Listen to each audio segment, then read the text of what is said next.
Bonsoir à toutes et à tous, ravi de vous retrouver sur 8 Mont Blanc. Il est 18 h, vous le savez, c'est l'heure du journal préparé par l'ensemble de la rédaction. Voici les titres de ce mercredi 10 mai 2023. Un constat alarmant et désolant pour débuter cette édition. En Haute-Savoie, de plus en plus de cours d'eau sont devenus des décharges à ciel ouvert. Exemple à la rivière des Us où cette pollution n'est pas sans conséquence pour la faune et la flore. Et puis nous irons à la rencontre d'un jeune homme très ambitieux. À 24 ans, Naïm Bellassène est un des rares boxeurs professionnels de Haute-Savoie. Formé chez lui à Bonneville, il rêve de marquer l'histoire.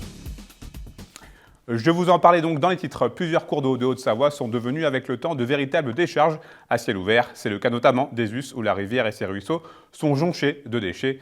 Et cette pollution peut avoir de lourdes conséquences sur la faune et la flore environnantes. L'association Us et Merveilles et la Fédération de pêche ont alerté les collectivités sur ces dérives. Manon Toiti s'est rendue sur 2 sites différents et le constat est désolant. Reportage. Des déchets à perte de vue, dans une rivière qui peine à s'écouler. Le cours d'eau du Raffaré se trouve juste avant l'embouchure du Rhône. Et ici, les restes de l'ancienne décharge de Seyssel, fermée depuis 1989, sont encore bien visibles. Donc ça, on en trouve vraiment énormément. Ça devait être les anciens récipients, les anciens contenants, des anciens déchets. Après, il y en a un petit peu de toutes les couleurs. Il reste encore à déterminer les conséquences de ces décharges à ciel ouvert pour mesurer l'impact sur l'environnement, mais aussi sur l'humain, susceptible de manger la truite des Us. On a fait des sondages récents.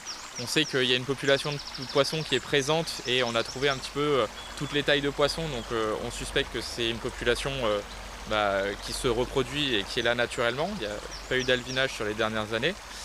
Et l'impact par rapport à ce poisson, il est quand même assez difficile à quantifier. Quand on voit du plastique comme ça dans une rivière, on peut s'imaginer qu'il y a un impact. Mais par contre, nous, c'est impossible de le quantifier sans plus de mesures. À quelques kilomètres entre Choisy et Allonzier-la-Caille, en contrebas de la route, c'est le même constat. Des déchets jonchent le cours d'eau du Malabranche, dans son lit. Du mobilier, de l'électroménager, des conserves, parfois venues d'un autre temps. C'est de l'huile de temps, jardinage, mais a priori, vu le conditionnement, c'est quelque chose qui date un peu. L'association Us et Merveilles recense les sites de décharge sauvages comme celui-ci. Gérald et Nicolas Jean viennent régulièrement. Et malgré leurs nombreuses alertes, rien n'y fait. Chaque semaine, de nouveaux déchets sont jetés depuis la route. Ouais, cette chaise, elle n'y était pas il y a encore 2 semaines, donc elle a vraiment été jetée par-dessus bord.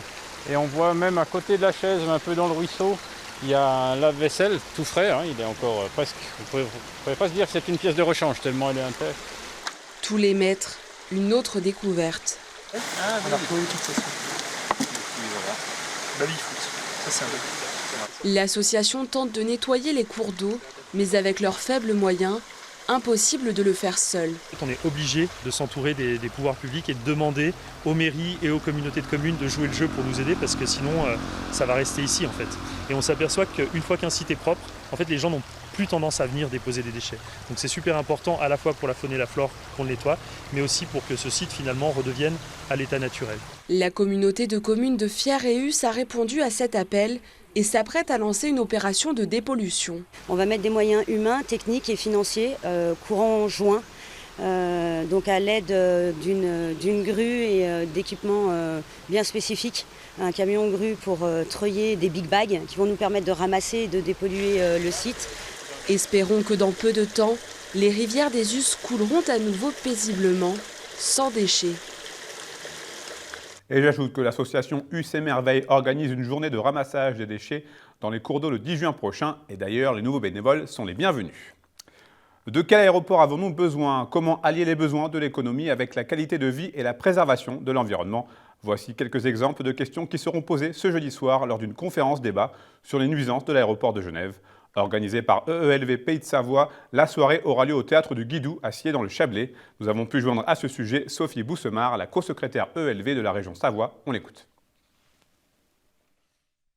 Ce qu'on demande concrètement, c'est la réduction du nombre de vols, l'instauration d'un couvre-feu, et puis de bannir, d'essayer de diminuer les avions privés, et puis l'abandon de nouvelles pistes. Le Haut Conseil du climat chez nous, en France, précise argumente sur la réduction des vols commerciaux pour lutter contre le réchauffement climatique.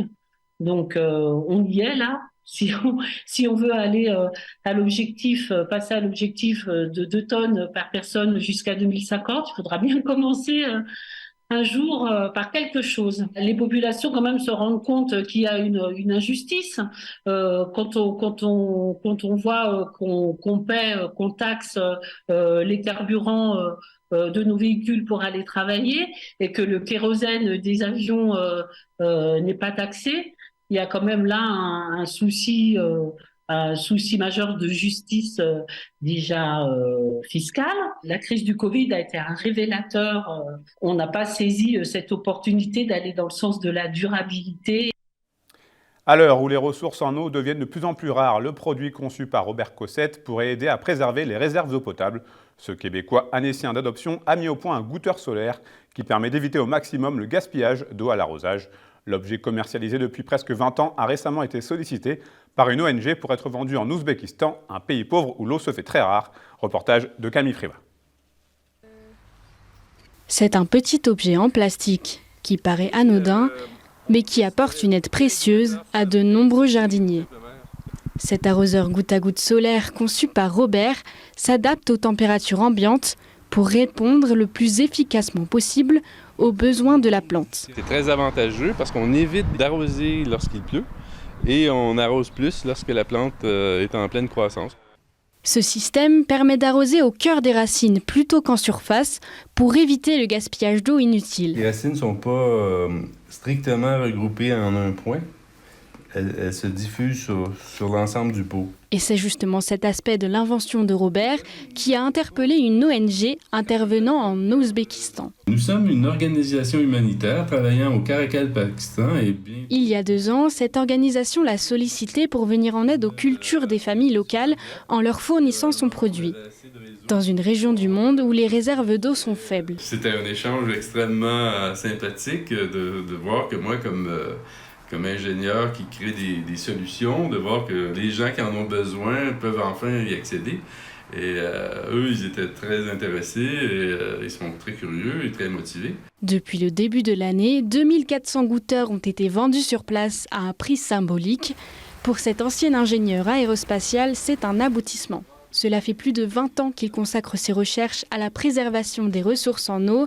Il est même parvenu à utiliser de l'urine pour irriguer ses plantes. C'est une solution écologique. On fait une grosse bêtise avec nos rivières et avec notre eau à gaspiller 20% de notre eau pour uriner dedans, alors que c'est un très bon engrais. Il s'agit d'apprendre comment le valoriser. Mais en attendant de démocratiser cette pratique, la vente de son goûteur solaire continue en Ouzbékistan. Et l'ambassade du pays réfléchit même à importer une partie de la production de l'outil sur place. La fête du lac 2023 aura lieu le 5 août prochain avec comme thématique les comédies musicales. La ville d'Annecy vient d'annoncer que la billetterie allait ouvrir le 12 juin prochain sur le site internet ainsi que dans plusieurs points de vente du réseau France Billets. Les places seront réparties en 7 catégories de prix avec des tarifs allant de 6,50 € à 50 € pour les adultes. Du sport à présent en direction Bonneville pour aller à la rencontre de Naïm Bellassène. À 24 heures, il est l'un des très rares boxeurs professionnels de Haute-Savoie. Formé chez lui dans sa ville par ses oncles et son père, Naïm Bellassène rêve de grandeur et de titres. Mais avant cela, il a encore tout à prouver au plus haut niveau. Reportage. À 24 ans, Naïm Bellassène incarne peut-être le visage de la boxe haut-savoyarde de demain. Choyé, couvé et façonné ici chez lui, au Boxing Club de Bonneville. Cet athlète complet est aujourd'hui un des rares boxeurs professionnels du département. Face à ce constat, il est aujourd'hui conscient de faire partie d'une certaine caste. Ce que ça représente, déjà c'est une fierté, parce que je me dis que c'est mon père et mon oncle qui m'ont formé. On n'a pas besoin d'aller à Paris ou dans des grandes villes pour se faire former. Moi, c'est avec mon père, mon oncle et mon préparateur physique, Franck Vallon. Donc ils ont fait du bon boulot. Passé pro en pleine période Covid, Naïm Bellassène n'a pas encore pu donner la pleine mesure de son talent. En février dernier, après 8 mois éloigné des rings suite à une grave blessure au métacarpe, le Bonnevillois a renoué avec le succès en battant Kevin Jamois. Et si son prochain combat est prévu pour l'instant le 20 mai, celui qui a longtemps hésité entre la boxe et le football voit beaucoup plus loin. Ne pas avoir de blessures, déjà, penser à ma santé, après atteindre mes objectifs. Donc j'aimerais bien, pour commencer, être champion de France, après défendre plusieurs fois mon titre, être champion d'Europe et monter, être champion du monde. Moi, vraiment, c'est vraiment ça mon objectif et je vois loin parce que je sais que je vais le faire. Voilà, c'est ça la carrière type. Donc, rester en bonne santé et aller le plus haut possible. Comme très souvent dans le noble art chez les Bellassène, la boxe est avant tout une histoire de famille. Mohamed, l'oncle de Naïm, a créé le Boxing Club de Bonneville en 2002 et il est aujourd'hui un des entraîneurs du Haut-Savoyard. Et pour la structure très soutenue par la municipalité, le passage en professionnel de Naïm n'est pas sans conséquences. Ça implique beaucoup de choses parce que nous, derrière aussi, on doit monter de niveau. Bon, on a les boxeurs amateurs à côté, on a la boxe éducative, mais derrière, on a le boxeur pro avec nous. On a déjà eu 2 pros avant, donc pour ça, c'est bien parce que ça nous a déjà formés, donc pour ne pas tomber dans les pièges. Et puis surtout, c'est vrai qu'il faut être à la hauteur, quoi. Puisqu'aujourd'hui, il est encore très difficile de vivre de la boxe en France, Naïm Bellassène a récemment fait un appel aux dons pour venir compléter son groupe de sponsors. C'est donc aujourd'hui tout un club et presque même toute une ville qui pousse fort derrière son champion. Et qui sait, peut-être un jour, une photo à l'effigie de Naïm Bellassène viendra orner les murs du club bonnevillois, entre 2 légendes de la discipline. Comme chaque année à cette période, le département de la Savoie procède au déneigement de ses grands cols routiers après les fermetures pendant la saison hivernale. Ceux situés à moins de 1000 mètres d'altitude ont déjà tous pu rouvrir à la circulation. Pour les cols les plus hauts, il faudra patienter pour les réouvertures. Le 17 mai pour le col de la Croix de Fer, le 1er vendredi de juin pour le col du Galibier. Le col de l'Iseran devrait ouvrir une semaine plus tard. Quant au Cormet de Roseland, aucune date précise n'a encore été arrêtée. C'est la fin de cette édition. Merci à vous pour votre fidélité à l'information sur Bit Mont-Blanc. Merci à toute l'équipe. Tout de suite, la météo présentée et préparée par Thierry Paune. Place ensuite à une rediffusion de la partie de la rédac avec le ministre du Tourisme du Népal et Victoria Lopez. Passez une très belle soirée, prenez soin de vous et de vos proches. Je vous retrouve jeudi à 18 h pour un nouveau point complet sur l'information sur Bit Mont-Blanc.